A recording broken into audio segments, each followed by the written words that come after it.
Deakin would like to recognise the various traditional lands on which our campuses are located.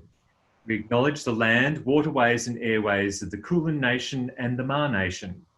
We acknowledge the elders, past, present and emerging, of all the lands on which we work, study and live, and we pay our respects to all Aboriginal and Torres Strait Islander peoples. Hello everyone, my name is Paul Benzo and I'm hosting this webinar with my colleagues from Writing, Literature and Culture, our Head of Academic Group, Anne Vickery, our Course Director for the Bachelor of Creative Writing, Antonia Pont, and our Discipline Convener for Gender and Sexuality Studies, Daniel Marshall. Today we'll be talking about our majors in Literary Studies, Children's Literature, Creative Writing and Gender and Sexuality Studies, as well as our Bachelor of Creative Writing and the Bachelor of Arts. And I'll introduce you here to tell us a little bit about writing, literature and culture and how we might find out some more about it. Thanks, Paul. We've got two blogs that you can go and visit after this webinar. One which is looking at writing and literature and the other which is looking at gender and sexuality studies. I just also wanted to say that for all of these areas, you can undertake these studies on both our regional and our metropolitan campuses and on cloud. So today's webinar will cover 4 key areas. We'll talk about creative writing and the 2 different pathways into that area of study, literary studies, children's literature and gender and sexuality studies. Let's begin by talking a little bit more about creative writing with Antonia Pont. Antonia, if I want to study creative writing at Deakin, what sorts of things am I going to be able to do? Well, so many things, Paul. One great thing is that the creative writing area at Deakin is situated within the broader creative arts school, as is our entire area. And this means that creative writers can wear the hats of both literary studies or creative writing and collaborate with other creative practitioners like animators, like dancers, photographers, film and TV people. So this is a wealth of future collaborative possibilities that you really form at Deakin and then take into your career. And there are staff members who are also industry practitioners as well, aren't there? I would say, in a way, all the staff members are really important people in different parts of the writing industry, which is a very broad industry. Down the bottom here of this slide, you see our delightful colleague, Jodie McAllister, who writes fantastic fantasy and romance kinds of genre works. And so she teaches into our writing for young people and into other areas where her skills are used. And she's a great industry person, very, very connected into practices of, social media and writing, how those things interact. Now, am I right in saying that there are 2 different pathways that students can choose from? Yeah, that's right. So we can do, at Deakin, you can do the Bachelor of Creative Writing, which has this little code, A316. It's a specialist course for the fanatical, mad, I want to write all the time people. We all know who you are out there, and there's there are a lot of units that you do, and then you have some room in the degree to do some other things, including a major. Or for students who, let's say they might be just earlier in their life path or wanting to explore writing alongside some other things, literary studies, history, philosophy, or learn a language, a foreign language, let's say, they might do a Bachelor of Arts and combine those areas very well. And so here on the screen at the moment, we've got a bit of a snapshot or a sample of the kind of units that you might undertake in creative writing. Yeah, that's right. So this gives us kind of an imitation course map with the central things you do as part of the Bachelor. And then you would add to this and add in your electives, things that you're really excited about, maybe design, maybe dance, maybe visual art, for example, that might be alongside that, or units in gender and sexuality studies or literary studies and so on. So you can see that we work on students' kind of basic writing professionalism in the first year, so that we say we can't guarantee you'll get accepted by a publisher, but you won't be embarrassed by the work you submit to the publisher, and that's a really good start.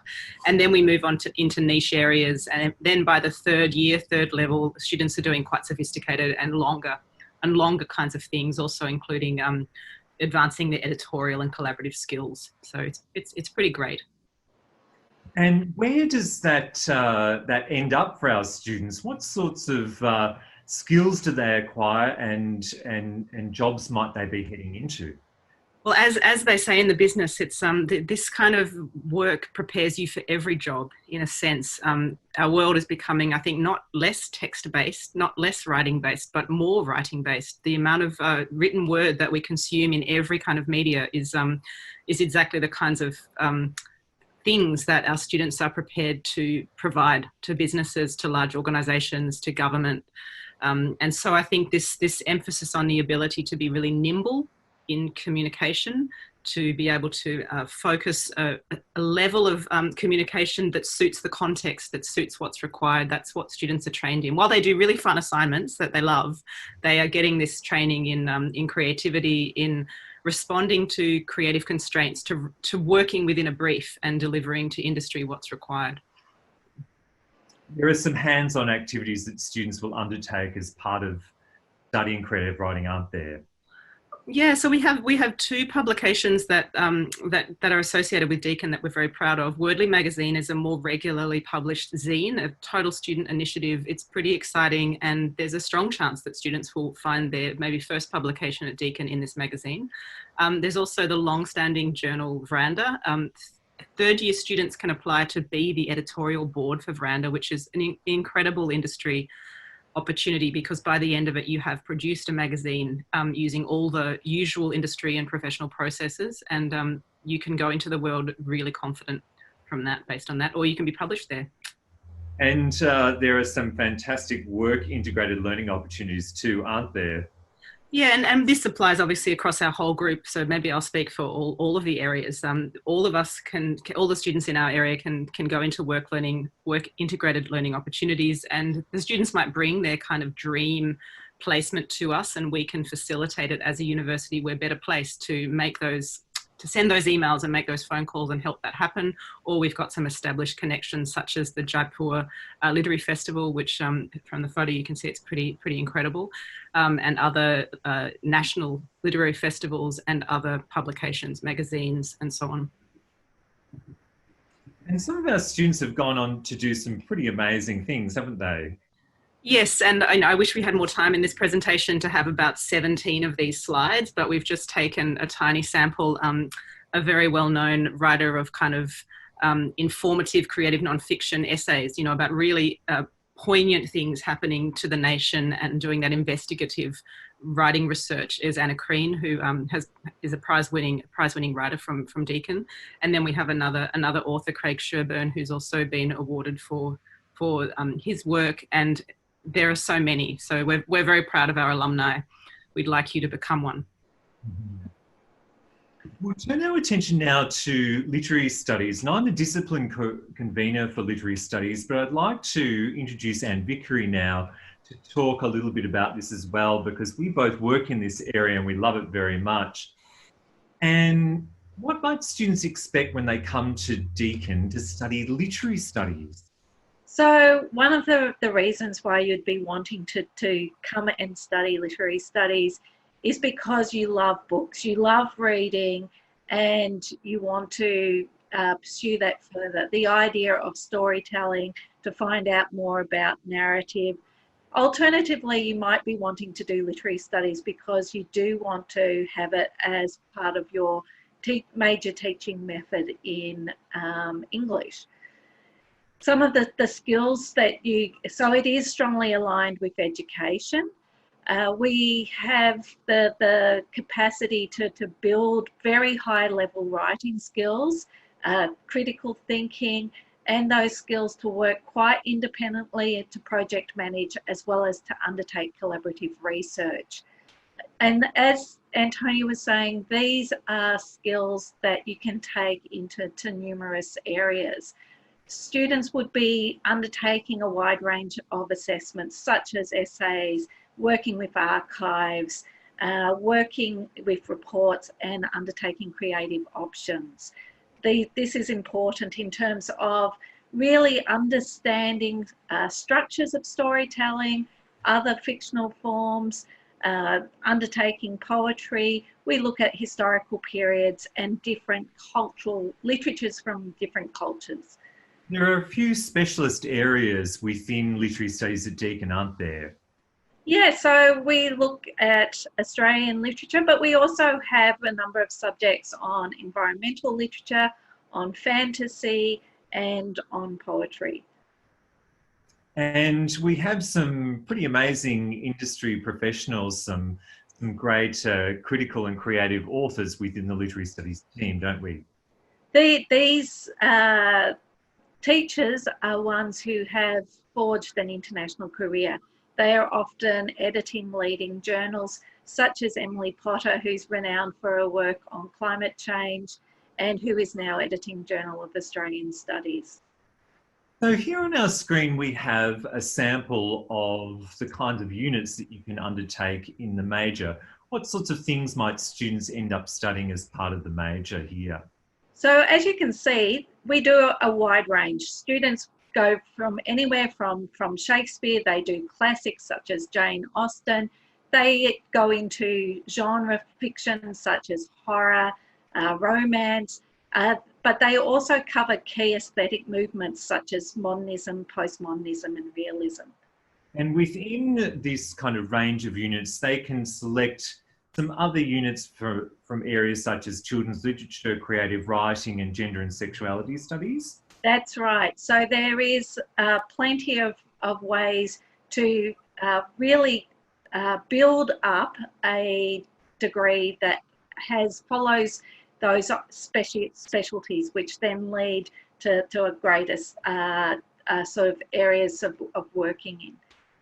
Speaking of children's literature studies, I've moved us along to our next slide to introduce the children's literature major. There you'll see me very excited standing next to Paul Jennings, one of Australia's most renowned children's author. And of course, children's literature studies has a really strong link with literary studies and with creative writing. And students can choose across a range of electives as well as part of the major. So I hope that all of you will help me as we talk a little bit more about this fantastic children's literature major at Deakin University. So Paul, maybe you can tell us why it's so important, why it's so special that Deakin has a children's literature major. You know, Deakin is internationally recognised as a centre for the study of children's literature, and it's really one of the few universities globally to focus on the study of children's literature, and it's the only university in Australia that actually has a children's literature major. We've been very fortunate that that's attracted some fantastic academics to work in this sphere.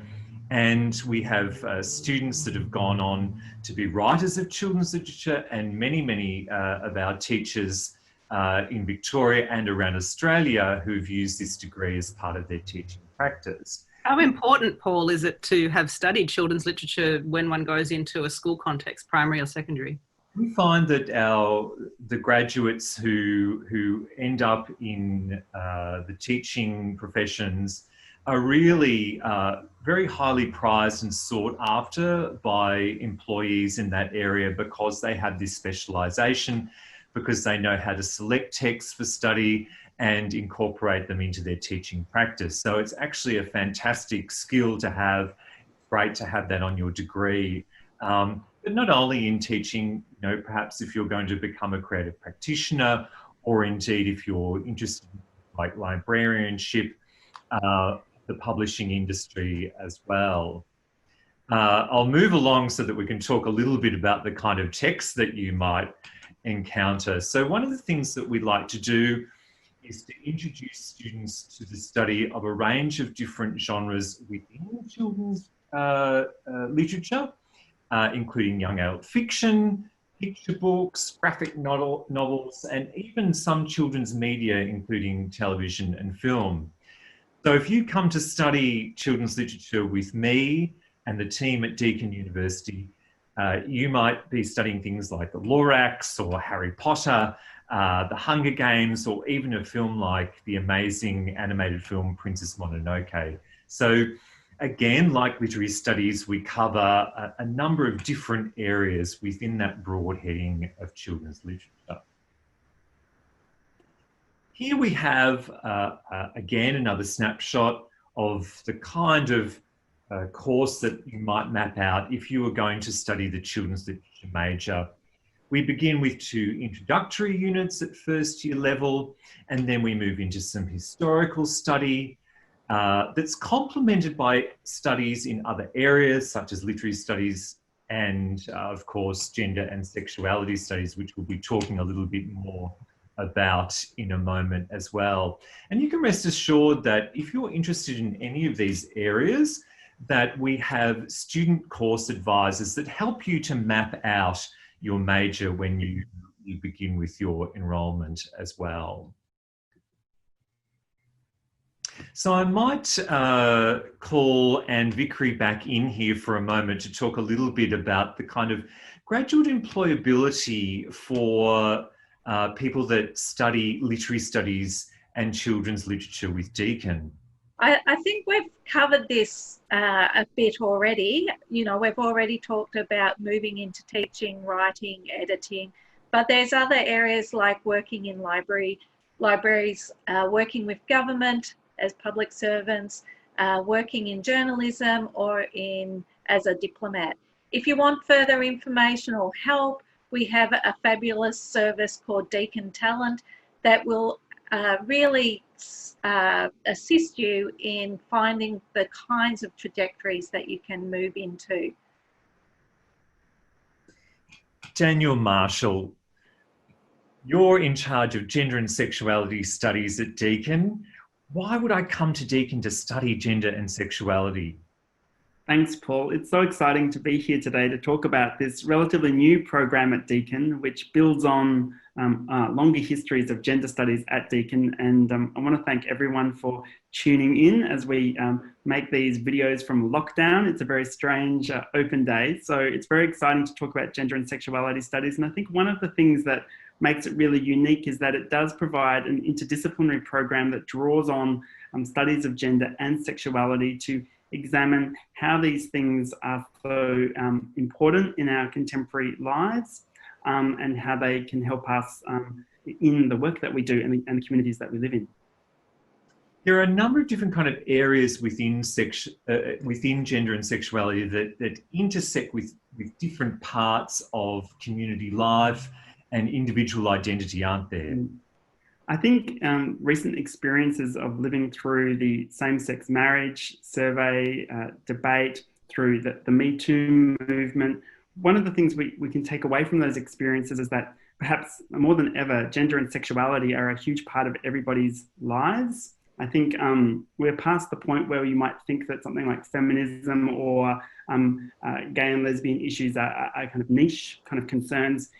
Gender and sexual diversity is just a matter of everyday life now. And I think that one of the really exciting things about gender and sexuality studies at Deakin is that you can study it alongside other areas of interest to help prepare you for the work that you want to do, whether that's creative work or critical work, research work, working in government, working in teaching, other areas. It can help prepare you for the diversity of the community that we all live in. And so I think that's one of the driving energies behind the program at Deakin. We have very strong links to the community that we work in. We've partnered as the education partner with the Melbourne Queer Film Festival, for example. So there's a lot of exciting connections to community that really drives the program that we've developed at Deakin. What sorts of things will students learn if they come to study gender and sexuality studies? In building the program, it was really important for us to build a gender and sexuality studies program that was focused on the particular histories of these things in Australia. I think often when we ask ourselves questions about what feminism is or what we might know about histories of sexual rights, our reference points might be the United States, or they might be European histories. And so it's really important to learn those histories about things like women's liberation in Australia and how they've shaped contemporary struggles for gender justice. And so the program really does help people learn about these local histories, and also how they can analyse and interpret the explosion of representations of gender and sexuality in everyday life. And we just see that through social media, and how there are so many issues that are connected to gender and sexuality through the ways that we live our lives digitally now. So we provide skills with information about the past, but with also skills to be able to make sense of the huge explosion of information that we currently deal with in our day-to-day life, and gender and sexuality is such a core part of that.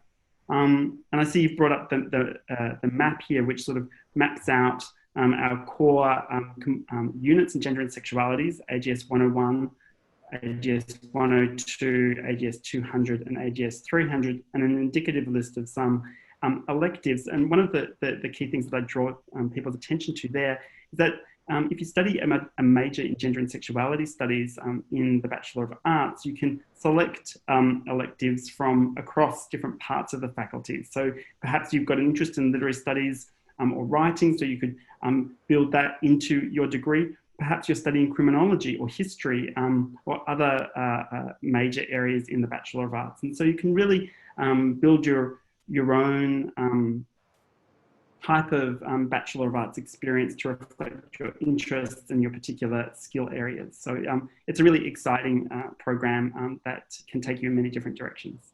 It certainly covers a lot of terrain, doesn't it? And what about in terms of the kind of pathways into employment and post, doing a degree in this area? Yes. So in gender and sexuality studies, we focus on building people's skills at being able to interpret the diversity of the world around them, and do research and be able to communicate that in a range of different ways. And I think one of the interesting things about gender and sexuality is that it's such a central part of many people's lives. And so if you go to work in social policy, or if you go to work in teaching in schools, or if you're working in archives and museums, community development, business and law, a whole range of areas are demanding that people have a greater capacity to be able to understand and work alongside the great gender and sexual diversity which characterises the communities that we all live in. So we provide students with lots of transferable skills to help deepen particular understandings of sex, gender and sexuality, which they can apply in a whole range of different disciplinary contexts then. Fantastic. Now, Anne Vickery, if I'm a student, what are the dates that I need to remember? So if you're a Year 12 student, you'll know that VTAC has its applications in September. But if you're coming from out beyond Year 12, you can directly apply to Deakin. That's 1st of November for trimester 3. We have 3 trimesters, or 21st February for trimester 1 next year. And what about if prospective students would like to know more? Well, we hope you'll come and join us for our Q&A session in the following half hour later today. We have live chat throughout the day, and we also have brochures and flyers, or you might want to attend a virtual campus tour. There's plenty of information that we can supply you with afterwards. And we'll make sure that our individual email addresses are available for you if you'd like to contact us that way. And of course, there are our writing, literature and culture blogs as well that are available to you that are in this slide presentation. And the slide presentation will also be available to you to watch again if you'd like to do so. Daniel, Antonia and Anne, thank you very much for joining me today.